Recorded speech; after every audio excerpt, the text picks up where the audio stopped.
Eh bien bonjour à tous, j'espère que vous allez bien. On se retrouve sur Final Fantasy VII Ever Crisis. Ça y est, je suis de retour. Alors, ce qui est marrant, c'est quand je pars en vacances, en voyage, il se passe toujours 40 000 choses sur les jeux auxquels je joue. Et du coup, je rentre et j'ai 40 000 choses à faire. Donc dans cette vidéo, on va revenir sur les news du jeu depuis jeudi de la semaine dernière. Je vais pas revenir sur les news de ces 2 dernières semaines, hein. Les news du jeudi de la semaine d'avant, c'est un petit peu trop lointain. Donc on va se cantonner aux news de la semaine dernière. Donc je vous mettrai les timecodes en description. Écoutez, on est parti direction les notices. On va commencer avec le petit Season Pass. Voilà, le Season Pass numéro 22, hein, déjà le 22, avec un fond d'écran à l'effigie de The First Soldier. On voit Lucia et Sephiroth au premier plan, et en arrière-plan, on reconnaît Glenn et Matt. Alors, le Season Pass n'a pas vraiment changé, hein. Si vous l'achetez, vous allez avoir jusqu'à 9000 cristaux bleus, ainsi que 60 mithril or, ainsi que d'autres petits objets qui sont plutôt intéressants, notamment l'essence pour accélérer en fait le haut vent. Je rappelle que si vous comptez acheter le Season Pass, déjà attention aux dépenses sur les gachas, mais essayez de le faire plutôt sur PC, donc passez par Steam, parce que il est moins cher, hein, en ce moment. Il est environ à un peu plus entre 12 et 13 euros, alors que sur les stores, il est peut-être un petit peu plus cher à cause des taxes que mettent les stores. Alors je dis peut-être une connerie, mais je crois que c'est le cas, hein, évidemment. Donc moi j'achète toujours par Steam parce que je trouve que ça coûte moins cher que sur les stores. Voilà, au niveau du petit Season Pass. Ensuite, l'arrivée de Crisis Dungeon Veryard de manière permanente. Donc ils ont rendu toutes les versions, toutes les difficultés Veryard de tous les Crisis Dungeon sortis depuis le début du jeu permanent. Alors est-ce que ça aurait dû être fait depuis un petit moment ?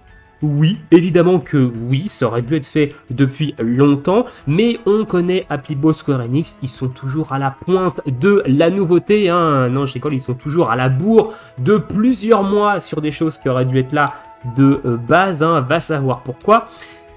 Pour nous, joueurs Day One, ça change absolument rien, le fait que ces Veryard soient permanents, parce que les récompenses ne sont évidemment pas réinitialisées. Donc, est-ce que cet ajout permanent des Crisis Dungeon va amener à des changements sur ce contenu prochainement, ou au contraire, est-ce qu'ils ont décidé de l'abandonner et du coup ils le rendent permanent directement? Je sais pas. Pensez quand même à aller check si jamais vous n'avez pas fait certains donjons Veryard, parce que avant il y avait des rotations, il fallait attendre qu'il y ait un rerun de certains donjons, et je sais que certains ont dû passer à côté de certains donjons, et il y a quand même des cristaux à récupérer dedans, des Crisis Medal également. Donc pensez à aller faire un tour dans la liste si jamais il y en a que vous n'avez pas fait. Ensuite, on a une nouvelle feature au niveau des guildes. Alors cette feature, elle est vraiment assez anecdotique, c'est un plus à côté, hein. Voilà, c'est pas non plus un truc extrêmement transcendant et qui va changer quelque chose au niveau des guildes et au niveau du jeu. On a donc un nouveau shop d'échange avec notamment des items dedans. On y retrouve des brands particulières, on y retrouve des tickets d'invocation, on peut également y retrouver des potions de stamina. Alors c'est un shop qu'il va falloir level up au fil du mois et qui se reset tous les mois, y compris le niveau du shop se reset tous les mois. Alors ça a fait un petit peu grincer les dents parce qu'on peut le monter jusqu'au niveau 5 et actuellement en un mois on n'a absolument pas les ressources pour le monter niveau 5, on peut le monter niveau 4 maximum.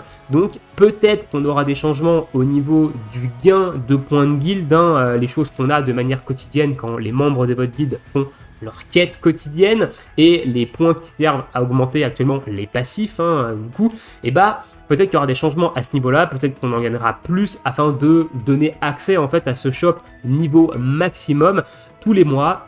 On ne sait pas, en tout cas le niveau 5 apporte pas grand-chose apparemment, hein. On peut s'arrêter au niveau 3, 4, tous les mois, je pense que ça ne doit pas poser de problème. Il y a une nouvelle monnaie, du coup, les Minor Guild Medal. Alors comment elles s'obtiennent? Elles s'obtiennent simplement en dépensant de la stam n'importe où dans le jeu. À chaque fois que vous allez faire un contenu qui va vous coûter de la stamina, en récompense, vous allez recevoir des Minor Guild Medal, hein. Vous pouvez en stocker jusqu'à 50 000 et ça va vous permettre d'acheter des items dans ce shop. Alors il y a un petit bonus également quand vous faites de la coop avec des personnes de votre guilde.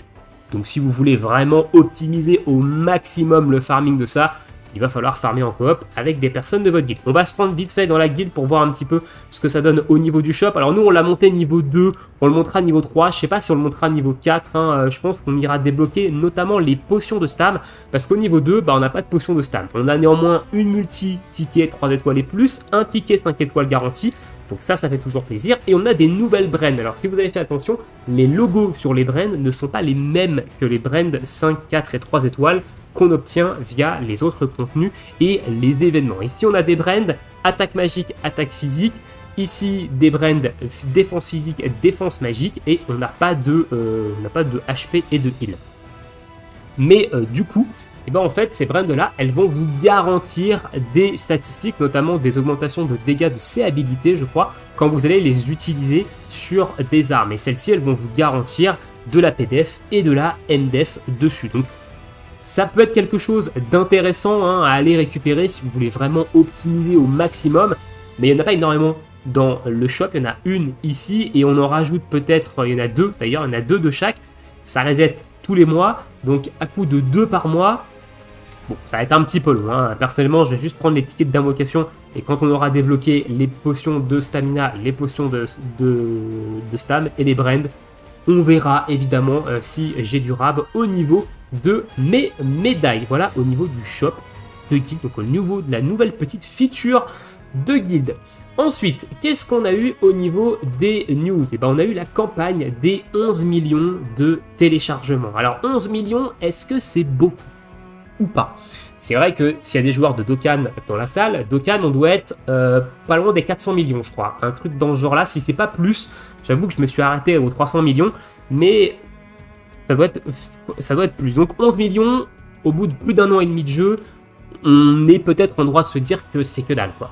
Alors faut pas oublier que Final Fantasy VII Ever Crisis, c'est un jeu qui vise une ultra niche de joueurs. Et quand je dis ultra niche, c'est pour plusieurs raisons. Déjà, il est sur une seule licence. On n'est pas sur du Final Fantasy global, même si on a du crossover avec d'autres Final Fantasy. On est sur Final Fantasy VII. Donc, c'est vraiment déjà les joueurs qui vont aimer ce Final Fantasy, qui vont principalement jouer à Final Fantasy VII Ever Crisis. Ensuite, on est sur un gacha jeu mobile. Final Fantasy VII, à la base, est un RPG solo, console et PC, du coup, avec le remake. Donc, le public n'est peut-être pas le même. Ça veut dire que les joueurs qui vont aimer les RPG solo, PC, console ne vont peut-être pas être attirés par les gachas, justement. Donc, ça retire encore aussi une partie des joueurs qui sont intéressés par cette licence-là. En plus de ça, il n'est pas traduit dans d'autres langues que l'anglais et le japonais. Donc on sait que côté français, il y a beaucoup de joueurs qui ne jouent pas au jeu à cause de ça, à cause du fait que c'est en anglais. Donc on resserre encore plus évidemment la niche de joueurs et du coup c'est pas spécialement étonnant qu'on ait si peu de téléchargements au bout de plus d'un an et demi parce que on est sur un jeu ultra niche hein, et en plus de ça, il y a eu des arrêts en cours de route. Et le jeu est peut-être pas très accessible aussi pour des nouveaux joueurs. Je pense qu'il y a pas mal de joueurs qui ont dû commencer au premier anniversaire, au demi-anniversaire, qui ont dû lâcher assez rapidement. Donc voilà, tout ça fait que 11 millions de téléchargements, et on parle bien des téléchargements, on ne parle pas des joueurs actifs. Hein. Attention, c'est deux choses bien différentes. En tout cas, on a une petite campagne. Et cette petite campagne, elle est quand même plutôt sympa parce qu'ils ont intégré deux choses où on sent qu'ils essayent quand même des choses. Ils prennent peut-être un petit peu la température et il y a des choses qui sont plutôt intéressantes avec cette campagne-là. Donc déjà, on a les classiques multi gratuites quotidiennes. Hein, on en aura 14 au total. On a un petit bonus d'XP pour les personnages. Donc ça, c'est très nouveau joueur friendly parce qu'en plus de ça, on a 3000% pour les joueurs qui ont un niveau de joueur de niveau 20 ou moins. Donc le niveau de joueur, c'est ça, hein, c'est votre niveau ici.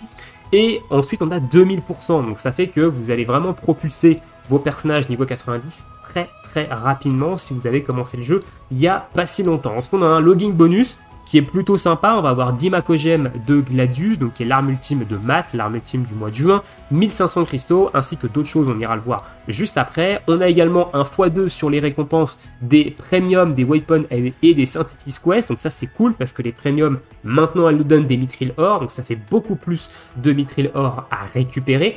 Et on a ce petit nouveau système avec des médailles, des 11 millions de téléchargements, donc des médailles de stuff, des gear medals, qui vont nous permettre d'aller pouvez récupérer d'anciens costumes et ces costumes ont également reçu un boost, notamment il y a 2 costumes, c'est enfin, on va dire, sur ces costumes des boosts, donc qui vont nous permettre également de récupérer des tickets d'invocation et des cristaux en plus de ces petites médailles. Alors, on va aller commencer voir le petit logging bonus parce qu'il est assez rapide. On a des cristaux, on a les Makogems et on a un ticket 5 étoiles garanti ainsi que des Astro Win. Donc un logging bonus classique mais avec des choses plutôt bien dedans. Ensuite, on a le panel de missions ici qui va nous permettre de récupérer notamment des Mithril Or, des cristaux, des tickets d'invocation 5 étoiles garantis. Et une fois que vous êtes connecté au bout de 6 jours, vous obtenez 80 Gear Medal. Voilà. Ces Gear Medal là, elles vont servir dans un shop permettant de récupérer des anciens costumes. Alors ici, on a le costume de glace de Sephiroth qui a d'ailleurs reçu un buff parce qu'il est passé de plus 5 à plus 10 de M attack et ça c'est très cool, c'est un buff que j'attendais sur ce costume là parce que du coup ça permet d'avoir un niveau 7 de M attack couplé avec son arme Edgewing si vous mettez cette arme là en arme principale, donc ça permet d'aller chercher d'autres stats derrière, donc ça c'est plutôt cool. On a le costume Murazame de Cloud qui lui aussi a enfin reçu son buff sur la P attack, on est passé de plus 5 à plus 10 qui permet d'avoir le niveau 7 de P attack couplé à son arme Murazame à condition de la mettre en arme principale évidemment, donc ça reste quand même plutôt cool. On a la Shinra Full Dress Uniform de Zack qui a reçu également un buff. Alors il a reçu un buff au niveau des PV je crois si je me trompe pas et il a peut-être, non il a reçu un buff au niveau des PV je pense, il est passé de plus 10 à plus 15 donc ça reste quand même un bon buff parce que plus 15 on passe directement sur un level 3 ici, donc ça reste intéressant.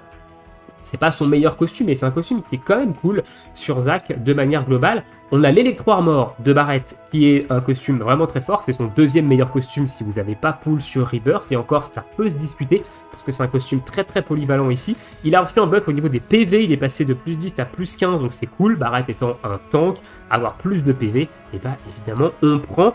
Et le Pilot Jacket, alors il est déjà là, le Pilot Jacket c'est le meilleur costume de Red 13, et il n'est pas si vieux que ça, parce qu'il est sorti fin d'année 2024 et il a reçu un buff au niveau du boost de heal. Il est passé de plus 10 à plus 15, donc c'est également plutôt cool, ça lui donne beaucoup plus de heal de base, donc ça c'est quand même plutôt intéressant. Et derrière vous allez avoir des weapon parts, donc 50 weapon parts de chaque personnage pour 50 pièces. Donc vous voyez que j'en ai 40, on en obtient 80 dans l'émission, donc les 40 ils sont dans l'event de Engil dont on parlera un petit peu plus tard, donc on en a 120 au total de manière gratuite. Donc avec ces 120 on peut prendre 2 packs de 50 weapon parts dans cette boutique, donc ça reste quand même ok. On a également des Mitrilingo ici qu'on peut aller chercher et d'autres récompenses, mais les weapon parts c'est ce qu'il y a de plus cool. Comment obtenir d'autres, évidemment, de ces médailles-là? Parce que vous avez vu, il en faut quand même pas mal, il en faut 200 pour un costume, et là il va falloir invoquer. Il va falloir invoquer sur la bannière qui est sortie en même temps, c'est celle de Sephiroth, où ils ont modifié un petit peu la stamp card de la page 1 pour ajouter en fait ces différentes médailles.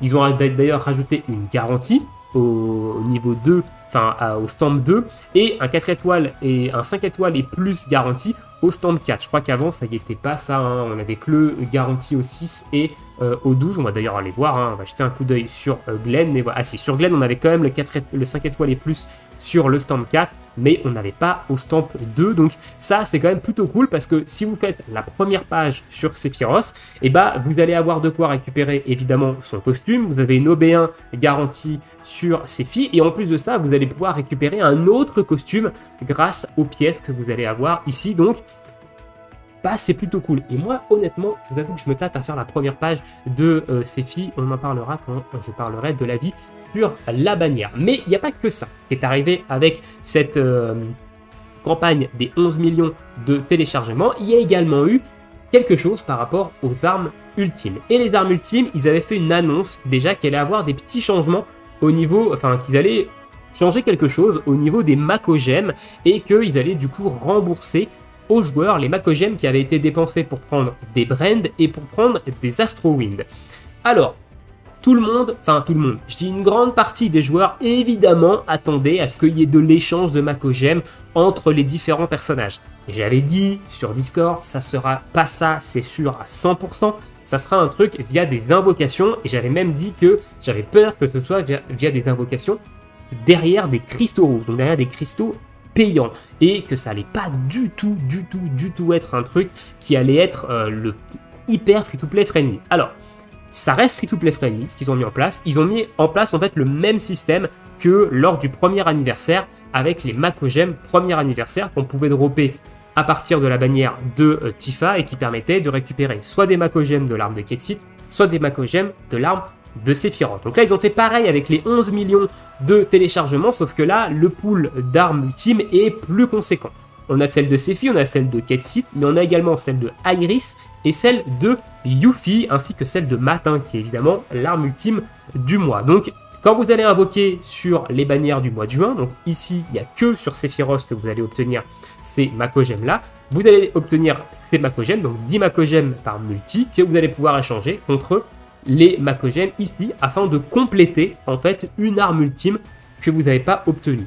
Je dis par exemple, vous avez 200 Makogems du Princess Guard, donc de Iris, et donc vous n'avez pas l'arme parce que vous n'avez pas droppé, et vous voulez compléter, ça veut dire qu'il vous manque 100 Makogems pour atteindre les 300 de la Pity, et vous allez faire 10 multi sur les bannières en juin, donc soit sur Sephi, soit sur d'autres, afin de récupérer 100 Makogems des 11 millions de téléchargements, et que vous allez échanger contre 100 Makogems de l'arme de Iris, et vous allez derrière, dans la boutique de Iris, récupérer avec vos 300 Makogems, évidemment, son arme ultime. Donc c'est comme ça que ça marche.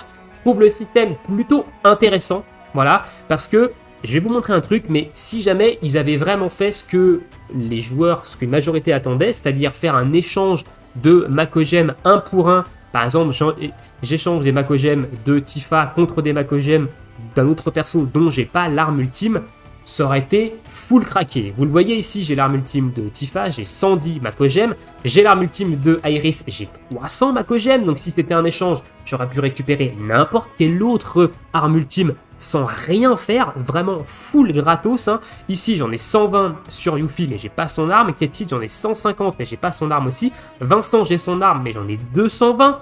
Zack, on en a 40, j'ai pas son arme, c'était les offerts. Sephiroth, j'en ai 500 et j'ai son arme. Donc voilà, Glenn, j'en ai 280 et j'ai pas son arme. Donc vous voyez un petit peu le délire, et je suis low spender. C'est-à-dire que je n'achète que le Battle Pass. Donc en fait, j'aurais pu récupérer quasiment toutes les armes ultimes qui me manquaient juste en échangeant les autres. Donc je trouve ça normal, évidemment, qu'ils aient fait un petit peu ce système-là. Maintenant, j'ai quand même peur avec ce système parce que ici, on est estampillé 11 millions de téléchargements.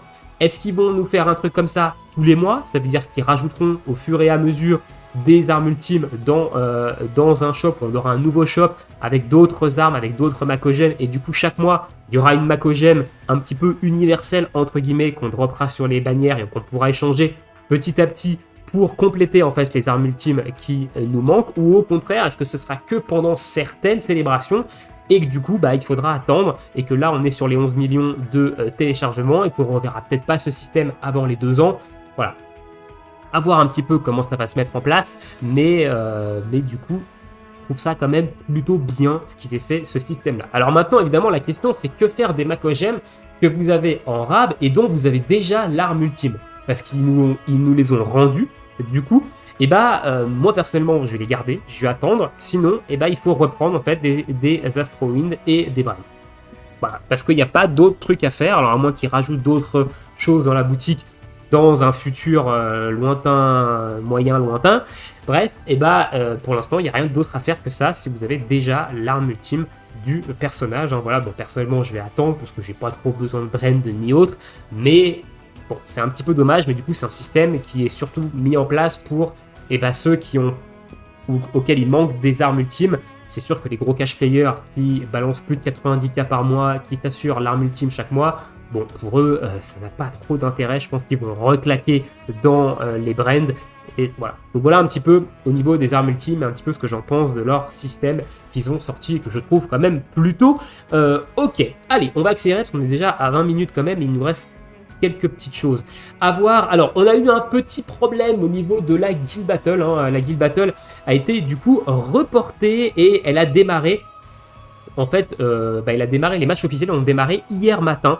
Et parce qu'il y avait un petit bug. Voilà, il y avait un petit bug et du coup, ils ont retardé la Guild Battle de 1 semaine. Et il y a d'autres problèmes parce qu'il y a des problèmes de performance entre la version PC et la version mobile. Il y a des performances qui changent énormément les scores. Donc voilà, moi je dis, ce problème de différence de perf entre la version PC et la version mobile, ça va finir par vraiment tuer le jeu.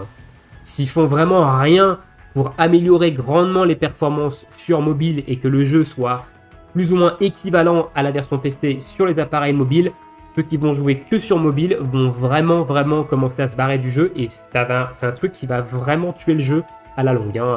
Globalement, donc il faut vraiment qu'ils se bougent là-dessus parce que c'est pas possible. On a une Guild Battle qui d'une est retardée pour un bug et de deux est complètement pas du tout équitable entre les joueurs mobiles et les joueurs PC. Donc ça c'est un autre problème, mais malheureusement je ne vais pas tergiverser plus longtemps là-dessus. Mais c'est un autre souci. Battle Ranking du coup qui sort ce jeudi, on a quelques petites informations, on aura Masamune et Titan en boss en face de nous, donc faiblesse glace et faiblesse vent. À mon avis, vu la bannière de Sephiroth, Titan ce sera du vent magique, ils vont rester là-dessus. Et Masamune, est-ce que ce sera du physique, est-ce que ce sera du magique? Écoutez, on verra, mais en tout cas, faiblesse glace et vent pour le petit Battle Ranking numéro 10 qui va débuter ce jeudi, mais on en reparlera évidemment jeudi dans la vidéo news. Événement avec du coup Engil Penance en feature, donc ça avait été annoncé, l'Escalation Challenge du coup du mois de juin est également Engil Penance. J'ai fait une vidéo pour vous expliquer comment fonctionne le fight contre Engil Penance afin de vous aider en fait en vue justement de cet événement et de l'Escalation Challenge de juin. Je vous remettrai le lien dans la description. Événement plutôt classique, il l'appelle Portal Battle, mais c'est un événement on ne peut plus classique que ce qu'on a eu depuis le début du jeu. On va pouvoir récupérer une arme free-to-play pour Tifa qui fait des dégâts de feu en zone magique, qui booste les HP ainsi que le Fire Pot. Une bonne arme à mettre en sub dans un build de feu où vous allez avoir besoin de PV.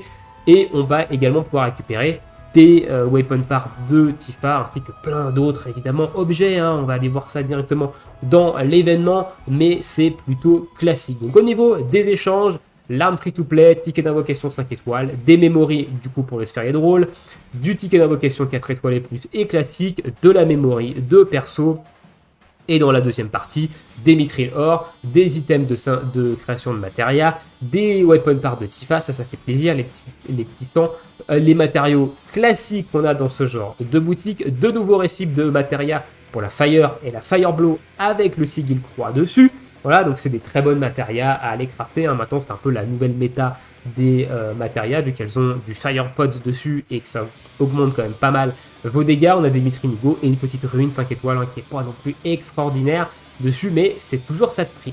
Au niveau des combats, on a du solo, donc on a du combat journalier, du X 1, 2 et 3, 7 combats solo pour farmer les matériaux pour dépenser dans la boutique. Au niveau de la coop, on a 3 combats et ils nous ont rajouté également des petits combats de farming de ressources. Voilà, si jamais vous ne savez pas quoi faire de votre stam et que vous avez déjà plié la boutique, il y a des petits combats ici pour farmer les ressources d'armes, les ressources de sphériés, et ensuite les matériaux pour crafter des matérias, des 4 étoiles et des 3 étoiles. Donc ça peut toujours servir, on n'ira peut-être pas souvent là-dedans dans ce genre de combat, mais voilà. Et au niveau des missions classiques, dépenser de la stam, on obtient un fond d'écran, farmer des penances tail, de crafter des matérias, monter l'arme free-to-play niveau 90, dépenser 1500 du coup de stam pour obtenir ici les 40 gear medal qui vont venir s'additionner aux 80 qu'on a vu dans le panel.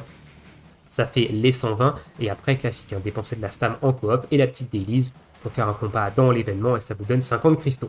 Voilà, plutôt classique pour l'événement. On a également l'Escalation Challenge qui est attelé à cet événement du mois avec la boutique d'ailleurs qui a été réinitialisée.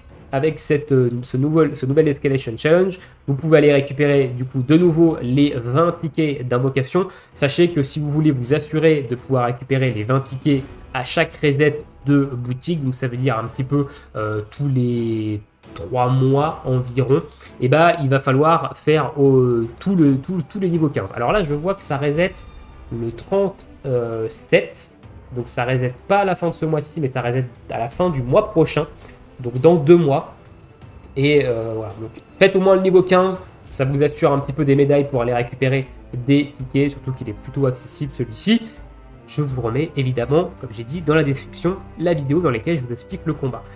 Trial ainsi que évidemment jusqu'à 30 niveaux, donc moi j'ai fait le niveau 15, j'irai peut-être tacler le niveau 16, 17, on verra si j'ai envie, voilà, si j'ai envie de tryhard un petit peu ce mode, mais globalement je m'arrête en général au niveau 15, voire au niveau 16, 17, après je vais pas au-delà au niveau de l'escalation, ça suffit largement pour prendre les tickets d'invocation dans la boutique. Voilà, au niveau de l'Escalation Challenge et au niveau de l'événement de Edgil Pedant. Donc il nous reste évidemment à voir la petite bannière, hein. Je pense qu'on a fait le tour du reste. Alors au niveau de la bannière, la bannière de Sephiroth ici, déjà le costume il est très stylé et il est inspiré de Metal Gear Solid apparemment d'après ce que j'ai vu. Alors moi je n'ai pas joué à Metal Gear Solid mais c'est vrai que il est quand même stylé. Je le trouve vraiment très beau, c'est peut-être un petit plus beau costume à Sephiroth. Et moi je vous dis, hein, je me tâte à faire la première page pour aller récupérer le costume, aller récupérer les pièces également de costume afin de récupérer en plus derrière le costume potentiellement de Red 13. Ça pourrait être vraiment plutôt cool. Alors au niveau des airabilités, il est très bon également parce qu'on retrouve 15% de défense physique, de défense magique. C'est très intéressant ça je trouve. Et on retrouve un Windspell Arcanum HP+. Donc on va avoir 30% de dégâts de vent, 20% de dégâts magiques supplémentaires quand la jauge de posture est au maximum et 15% d'HP en plus.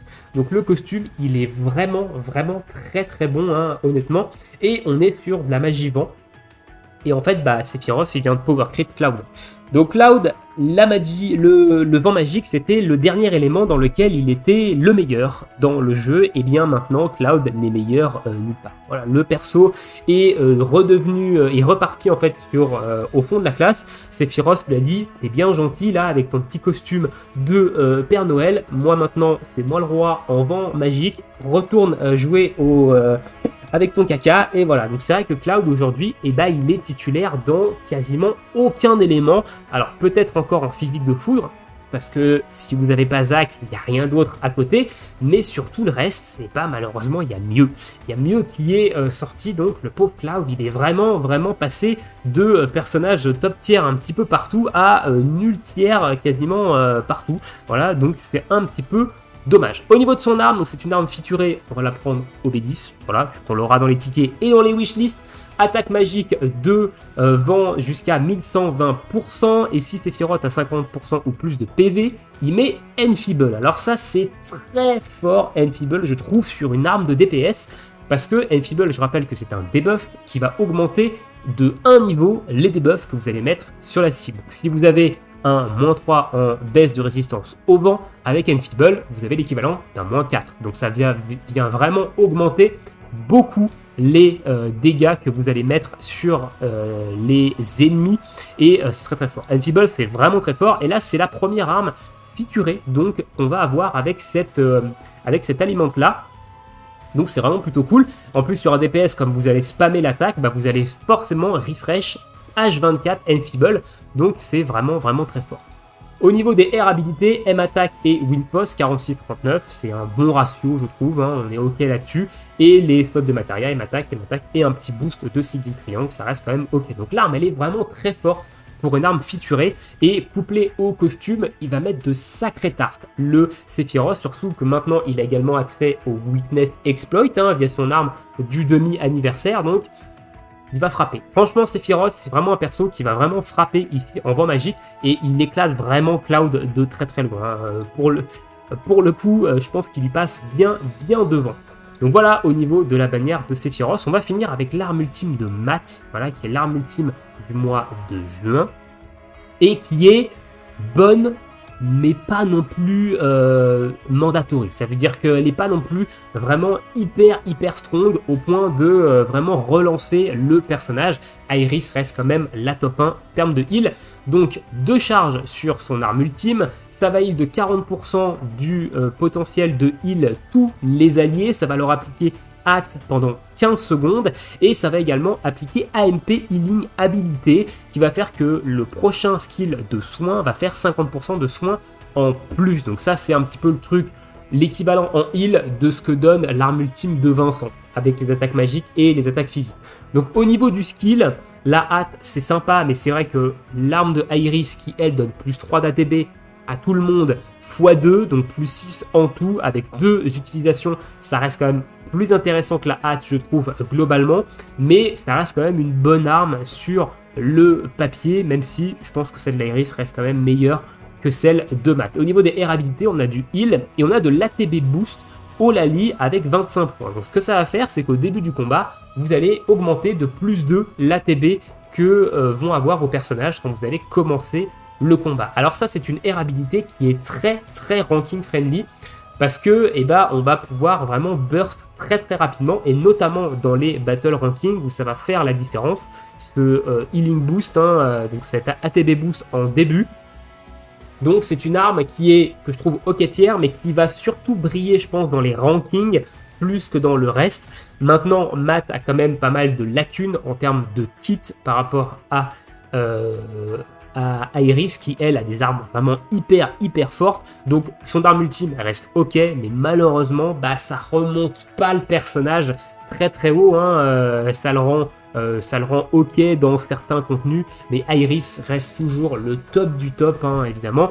Alors à voir qu'est-ce qu'on aura sur Red 13, parce que Red 13 est le 3e healer, et Red 13 est quand même un petit peu du même potentiel que Matt, même si on va plutôt utiliser Red 13 que Matt dans plus de contenu. On verra ce que son arme ultime donnera sur Red 13, mais malheureusement, Matt, son arme reste ok, mais elle n'est pas non plus incroyable, je trouve. Voilà un petit peu au niveau des news, de ce que je peux vous dire là-dessus. Écoutez, dites-moi ce que vous pensez de tout ça dans l'espace commentaire. Qu'est-ce que vous pensez de cette nouvelle, de ce nouveau shop de guild, de cette nouvelle mécanique entre guillemets pour récupérer les anciennes armes ultimes avec les Macogem des 11 millions de téléchargements. Qu'est-ce que vous pensez un petit peu des gears, médailles également, parce que ça c'est un truc qui peut être cool. En même temps, de pouvoir invoquer, récupérer, faire une page, récupérer le costume featuré et en plus de ça, aller se récupérer un petit costume ancien qui est plutôt intéressant et qui va être boosté en plus de ça. Donc ça, je trouve ça plutôt cool de pouvoir récupérer 2 costumes sur une page. Donc dites-moi un petit peu tout ça dans l'espace commentaire. Je vous laisse ici, je vous souhaite une très bonne journée, une très bonne soirée, bon jeu et à bientôt. Ciao ciao.